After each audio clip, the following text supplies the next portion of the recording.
Hello, everyone, and welcome to this episode of InLayTerms. I'm your host, Payman Ascari, and our guest today is all the way from Quebec, and I will attempt not to botch his name. It's Mr. Nicolas Guérin. How are you doing, Nicolas? Doing good, and you? I'm doing pretty good. You coached me earlier on how to pronounce your name. I think that took like 10 minutes, and I still got it wrong. It's okay, no worries. It's a French name. You need to have French roots and French learning to actually pronounce it correctly, I think. Yeah, I'll never be Prime Minister of Canada because I don't speak French. So that's my one weakness, one among many, I guess. You can still learn. That's never too late. Nicola, um, why don't you tell us first of all, like what riding are you in, and I don't know, tell us a little about yourself. It's kind of evident that you're in a construction site, so tell us what you do for a living as well. Yes. So my riding is Châteauguay Les Jardins de Napierville. It's on the south shore of Montreal Island.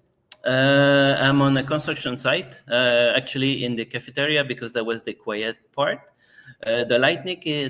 Lighting is not so great, but you can manage to see me on the screen, so I guess it's okay. And I could have dressed better, of course, because it's an interview. But it would have been dirty and broken up, so I prefer not to engage in that area. So I'm an electrical engineer, and I work in construction management. They give me some responsibility here on site. I do quality management and technical management. So basically, I have a little team under me that does inspection and stuff, and I provide them with all the drawings and the coaching necessary for proper inspection. I try to keep things as easy as possible. How long have you been doing that job? For this particular construction site, about a year, but I've had a prior experience, like right out of my when I finished university in 2011. I did Rio Tinto Alcan AP60, so it's something I don't remember. AP stands for Pitchners. It's a kind of technology.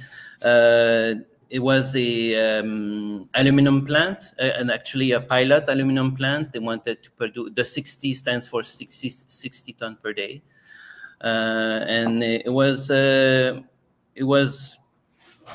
good school for me because I was brand new out of university. Like when you get out of university as an engineer, you know about a tenth of 1% of what is required to do the job. So it was quite challenging. And then I went to another project like Romaine 2, which is a power plant up north, and we were basically doing the building electricity for the power plant. So building electricity is lighting, heating, ventilation, and then you pull cable, you install support for all those cables. It was my biggest school was La Romaine 2 because you know. Um, yeah, uh, AP60 was like this curve of learning, but Romendo was like this. I was climbing here. I was like, wow. It was it was complete insanity for me to be there. And but I still did it. Um, 6 months in, I asked to come back to do something else because I was overworked, too much learning.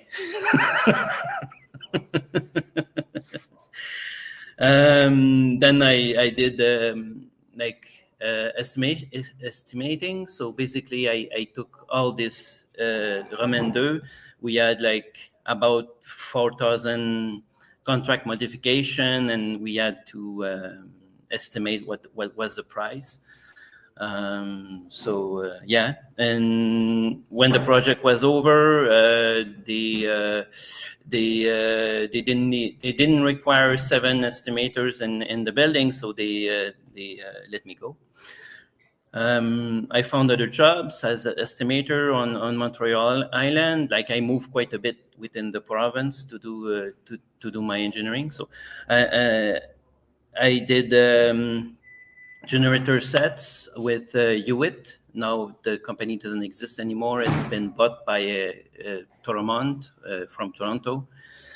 Then I worked for Schneider. Right about the merger, I worked for Schneider for another couple years. And then I had the opportunity to work as a national defense consultant. That was awesome, but I can't talk about anything about I did there. And that's during that time. No secrets, nothing at all. Yeah. Any CSIS intelligence? Some things, but things. Then during that time, like the COVID happened, and that employer, because of the mandate, required me to do medical disclaimer. I refused. I said my medical file is private between me and my doctor, so you don't need eyes in there, and they laid me off. I spent 3 months on unpaid leave, then they kicked me out. But on the day they kicked me out, I started working on this construction site. So I got a question for you. You're in the engineering field. How have you seen? How easy is it to find a job, and how has it changed over the years? Like 9/11, 2008, COVID, has it changed? It's about always the same length of time required if you want to find a good job, or if there's no openings. Usually, you can look forward for a year and 2 months maybe. Between jobs if there's no job, but in 3 months I got something, so it was really quick, but it was easy. I just phoned one of my ex-employers and I said, well, do you need someone? Because I know on the construction industry they're always eager for people to manage construction site, because it's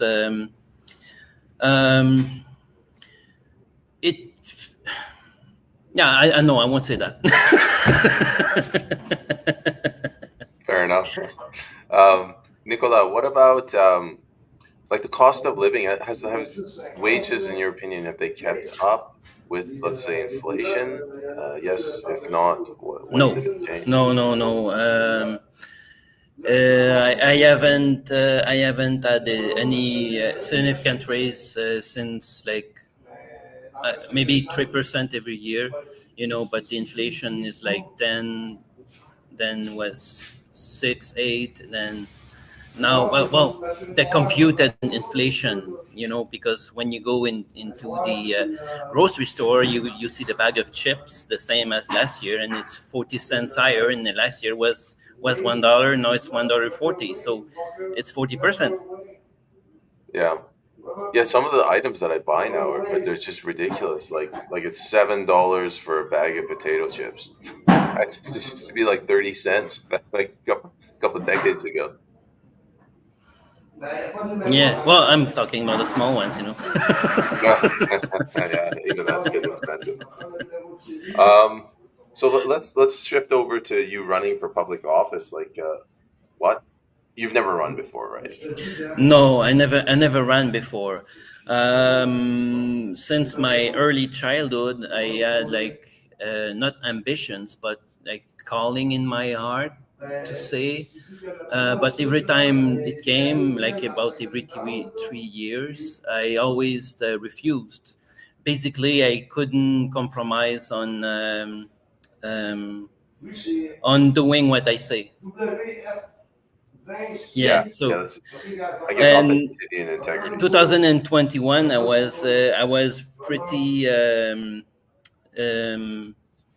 disgusted with what the Trudeau government was doing during the pandemic, and I wanted to try to help kick him out. So I looked in my writing, and I was saying to myself, well, I'm going to run this time, and I looked and I saw that there was someone in a conservative as a conservative candidate, and I stopped there basically, and I did some. Uh, I stopped there and I started like looking and really teaching myself politics and stuff, and I found out basically that the PPC existed, and I decided that I would vote for them. That's all. That's still in 2021, um, and became a member in 2022 when Maxime Bernier actually announced that there was a pl- not a platform, but an issue. He wanted to tackle the abortion issue. So, and it seemed pretty reasonable what he wanted to do because the third trimester when you do an abortion, I don't want to go into the details, but they kill the baby inside the womb, and the mother still has to expel it like it's like she has to go into labor. I'm not a doctor, but that's what they do. And basically there's no advantage like for the mother, like she doesn't skip the pain. She still has to go through the labor pains, and there's a human being that doesn't exist. And also in the third trimester, every baby that comes out, you know uh, earlier than the mark, they can go into an incubator, and they can live and become a productive human being. So yeah, it's pretty agreeable to actually do something about it. That's a fascinating story. I haven't heard any of the candidates mention that the abortion was the reason, but there's nothing wrong with that. But it's the first time I've heard it. Yeah, well, I took my membership card, and every 3 years I get this poke, and I got it in 2023 about in August, and I said, oh, I can run for candidate. Are they looking for candidates for the PPC? And I filled in the form, I applied. Took about a year. Like in July 2024, they actually confirmed me as a candidate for the another riding that is not mine right now. And they found someone else in that riding, and there was an opening on the next riding. So why not? I wanna help. So I jumped on the occasion, and I went for Châteauguay Les Jardins de Napierville. So, Nicolas, would you say there's anything unique about your writing? Is there anything that makes it special that people might know about? Well, it's actually the infamous riding where the Roxham Road is. Yeah, lots of media attention on that road. I saw a video of Maxime going in the riding with police in the video, and he was talking about the issue of immigration. And the issue of immigration is actually quite hot in my writing. And the question I get asked most often by immigrants, and I have to to be truthful, we want to deport people, but if you don't do crime and you renew your visa, no problem, you can stay. This is not an extreme position. When I was working abroad, I would have 30-day business visas.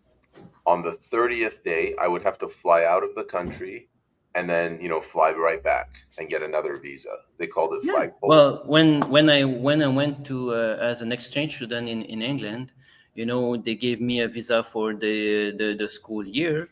I went, I did study, and during like winter break, I went to visit in Europe. Some people I know over there, and I came back in England, and once my studies were finished, and it was pretty clear, they had an interview, they took my fingerprints, it was pretty serious. They checked if I had the $60,000, like the funds to actually do the study, and I had to write back to Canada once that was over, and that's it. That was the deal. So basically, what we want to do here is make the actual Canadian law applied. That's it. Apply it. I studied in England as well. It was the same thing. I had to go to I can't remember what office, but they fingerprinted you. They did an interview, and on my passport, they put a visa, and it specifically said cannot work in England. Like I was not allowed to work. Yeah, I could not work either. Yeah, that's really all we're asking for here in Canada. It's not to go beat up these people or just throw them out because they have a different skin color. It's like there's a law. Please observe the law. Yeah. And when I was in school, like in the university, there was lots of people coming to study, and they were allowed like up to 20 hours of work, and I'm pretty sure they were respecting it because we were actually enforcing it in Canada. But now it's not the case. I don't know. Maybe the visa changed too. But I'm not superbly versed in that area, but I know some things. I mean, I'm also not an expert on immigration law. Some of the things I've heard is you can come here on a tourist visa, and then once you're in the country, you can request to upgrade it to a working visa. You couldn't do that in England. You can't go from student visa to working visa. Well, usually you have to do it prior to coming here. If we want to tackle the immigration issue, and I work quite a bit with immigrants right here, in on my construction site, and they get work visas. They have to apply. There's a process to do it, and they did it with their employer because we are in a consortium. I don't know in English the word for it, but it's two or three companies together that decides to make a project happen. So there's Arnaud, my employer, and there's TCE, which is owned by Vinci. Vinci is it's a multinational, so they have like French people that have expertise, and they apply for their visa. They come over here, and they have to renew their visa every depending, because Karim has a visa for like 6 months, and yet he has to renew every 6 months, and others they have 1 year. So it depends. But they do the roundabout. I know they stopped doing that. They opened the office, which is, I mean, it's a good idea, to have an office to go where you can renew. Why not? I don't see the problem. It prevents people going out and stuff. It's okay, but if you're not renewed, then you have to go back go back to your country. What do you think the impacts are of? I want to get your opinion.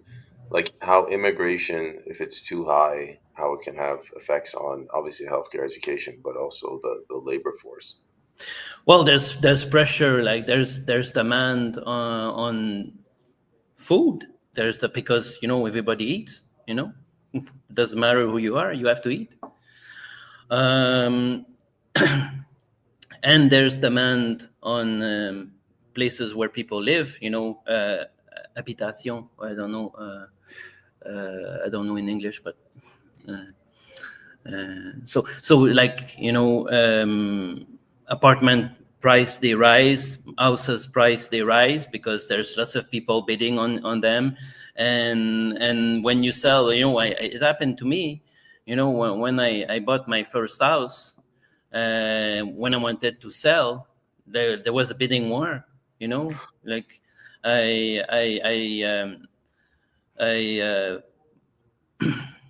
I asked for like 36,000. No, not 36, 360,000. Sorry, and we sold at 420. So just because there was a bidding war and my house wasn't so special.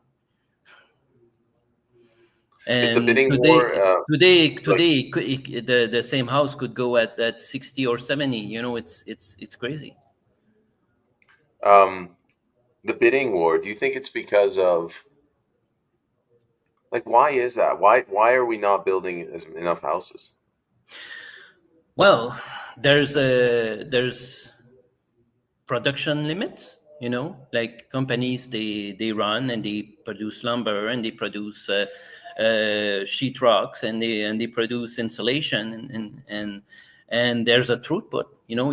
They cannot go faster than that, and if they want to go faster, they have to put shifts, and then they have to hire more people. But there's some job that don't require any skills, but some other jobs that do require skills, and then you need supervisors, and it can become quite a big mess in the manufacturing area if you don't have the proper people checking everything. So basically, they have to ask themselves, okay, can we hire? No, we cannot. Okay, so we're not going to produce faster. So the price rise, like the price of everything rise. And then where was I? I'm sorry. I have two goldfish worth of attention, and I'm training a third one to try to deal with the interrupt, but I'm not there yet. It's because I had a burnout around the Romain 2 project. It was way too much learning, and all my capacities, they burned. So but I can still manage. But so I got there was a sound behind me. I got interrupted. Sorry. That's okay. I'm the same way. I can't remember anything anymore. I struggle to remember my name. Oh, it's not that bad, I'm pretty sure. Early onset Anyway, Alzheimer's. we were answering what was the effect on construction for because of immigration, right?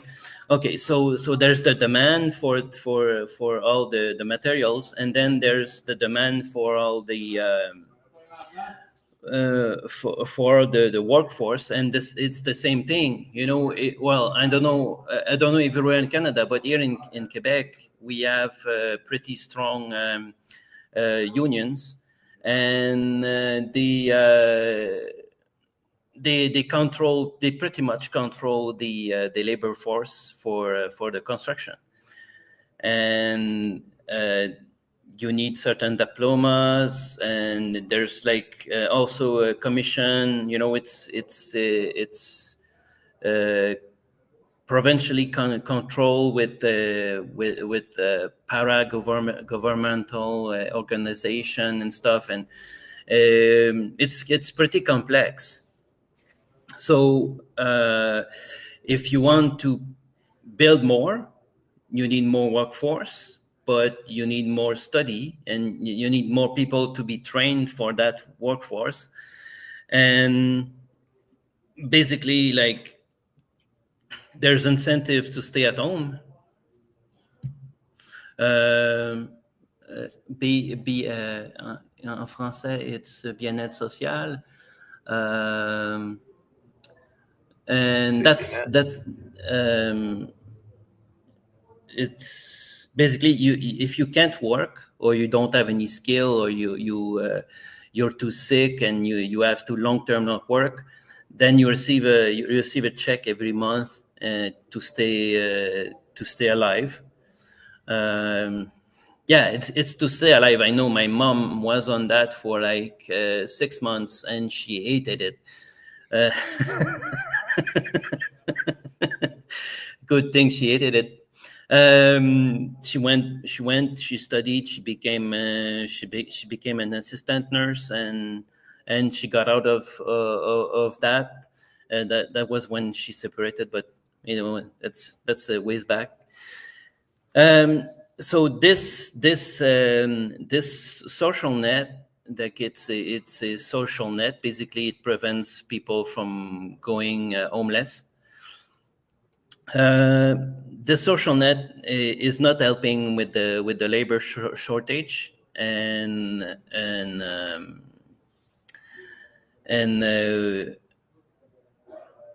people that could work, they prefer to stay there, but some, they don't have any, they some can't, so they need it.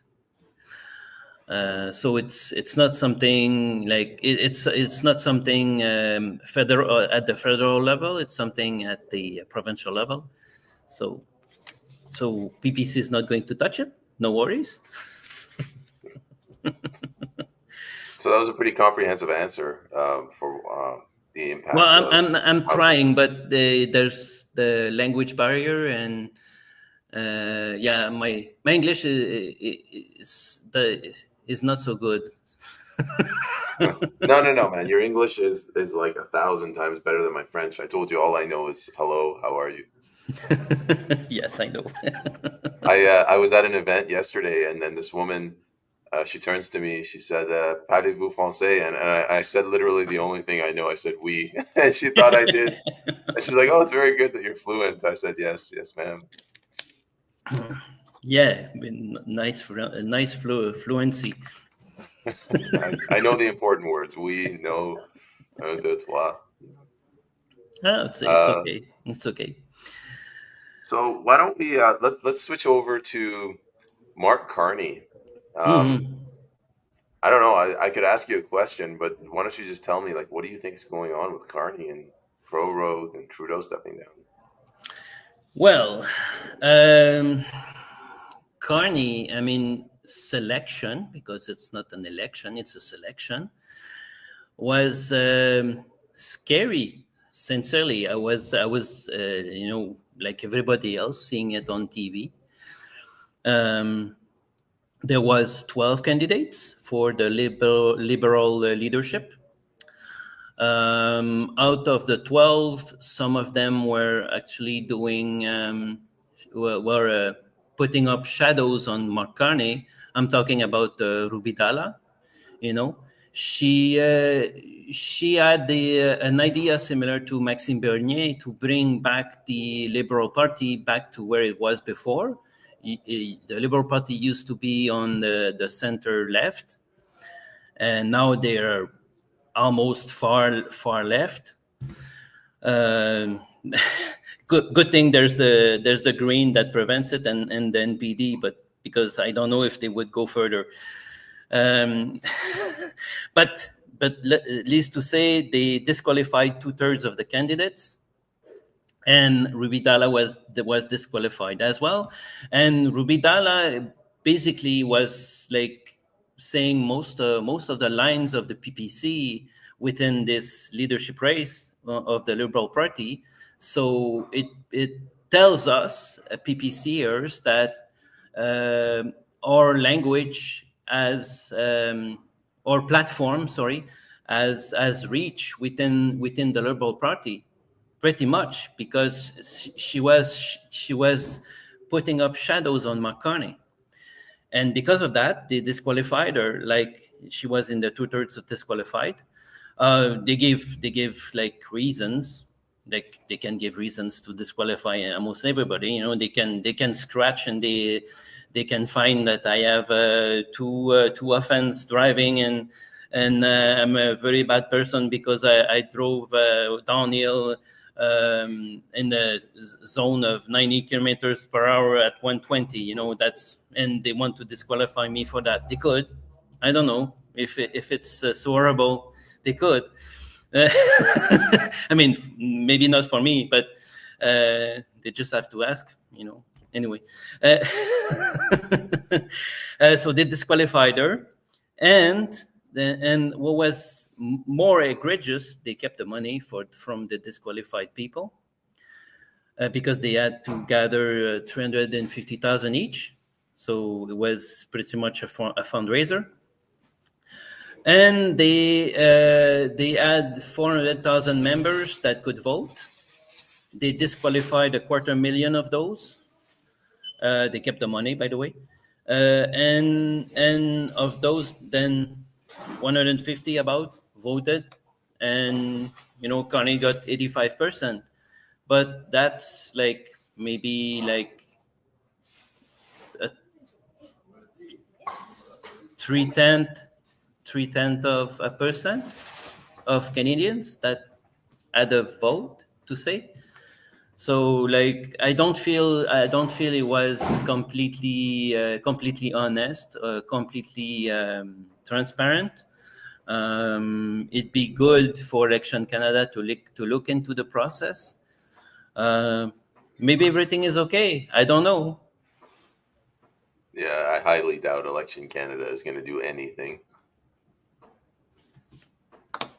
So basically, we have Mark Carney is parading as the prime minister because somehow he is, because our constitution allow it. You know, it's pretty funny because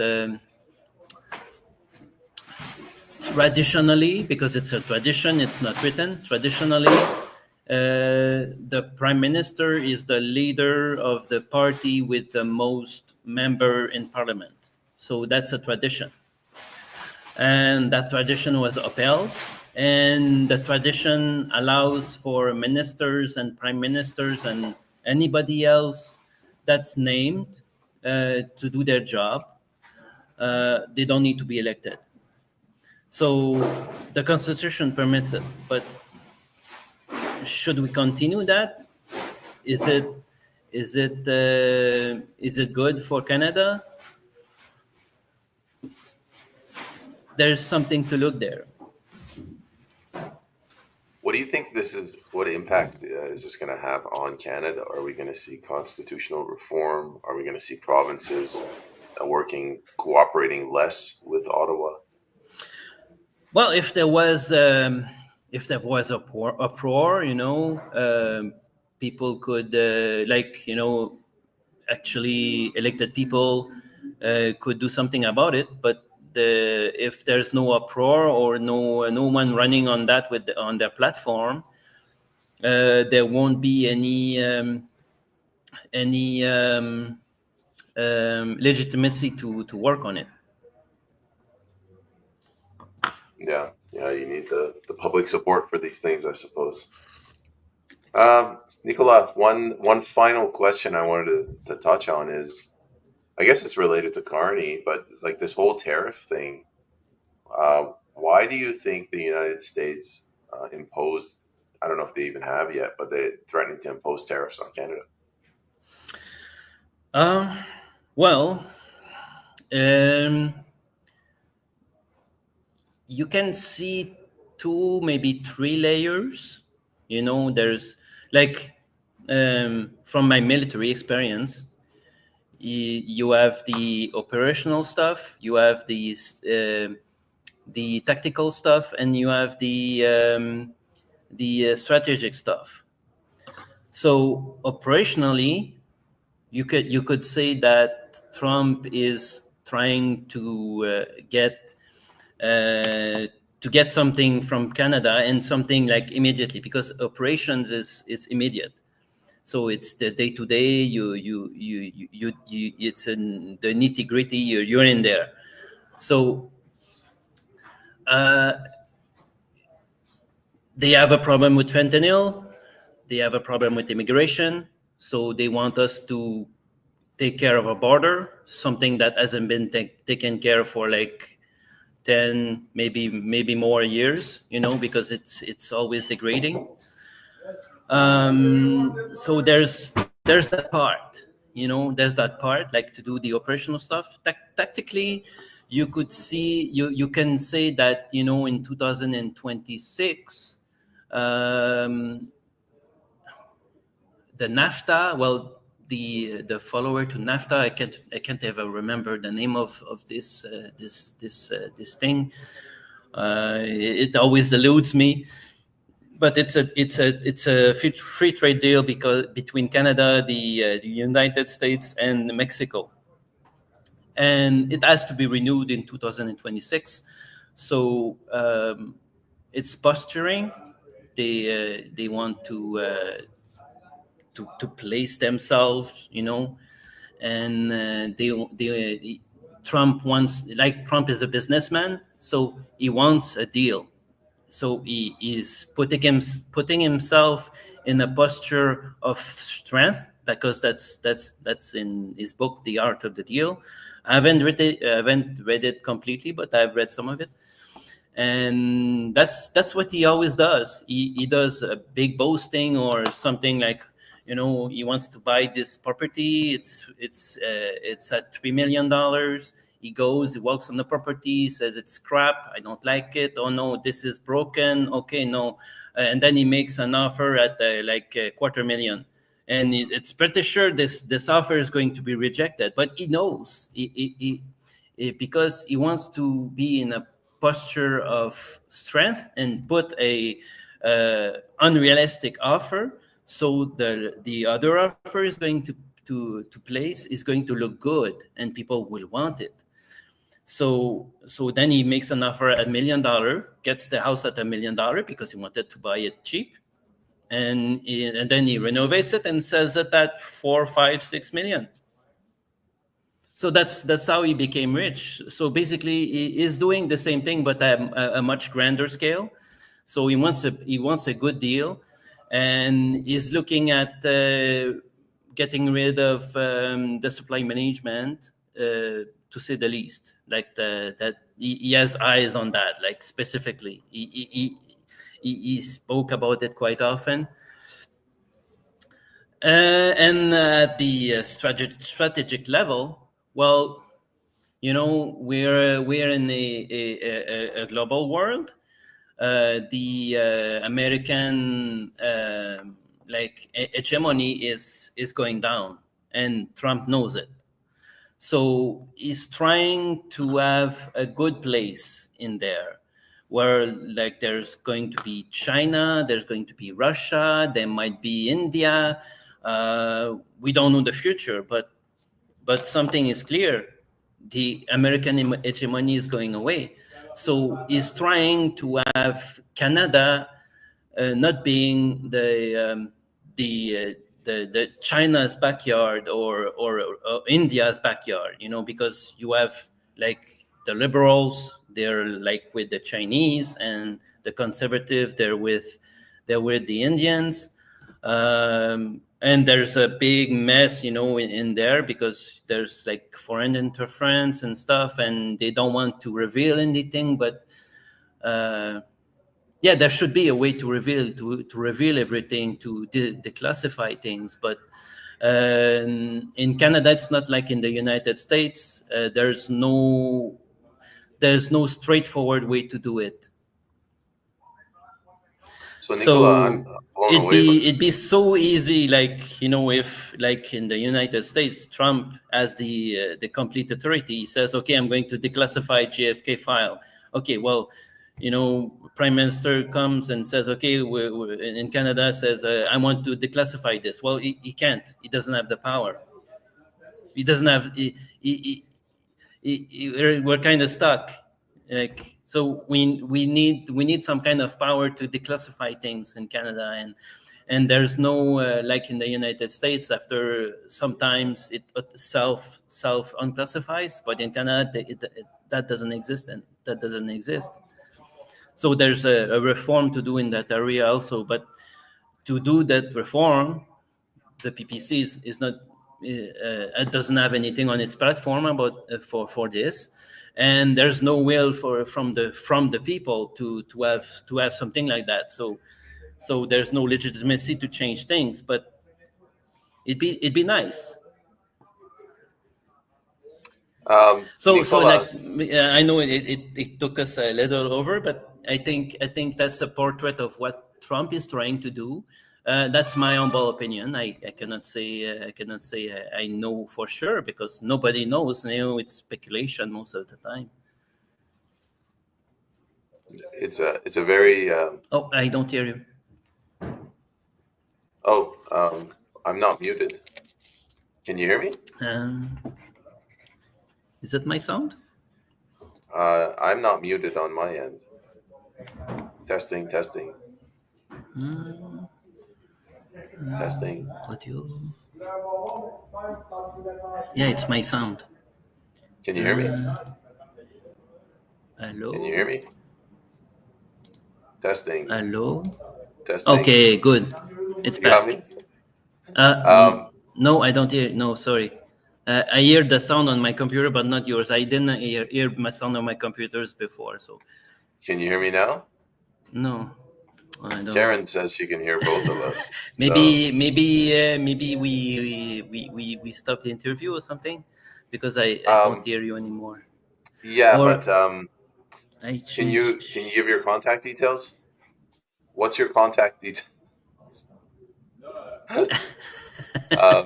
Okay, well they hear us both, but it doesn't. What's your number? Give us your your contact details. Contact details. Oh, I see your phone number. Right, but what's yours? Your email. Oh, yes, of course, we can continue chatting. No problem. How do I do this? Let me. Do I have a pen?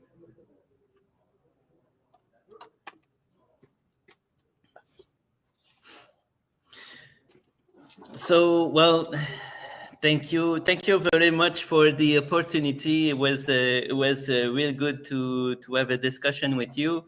I know I did most of the speaking, but oh, I can be contacted. Yes. Okay. For my constituents, they can phone me 450-272-8315, 450-272-8315, or they can reach me at Nicolas.Guérin at teamppc.ca. Or they can go on to they can go on to X. To my handle is right here, and they can send me a chat over there. Okay. Merci beaucoup. Thank you very much. Take care.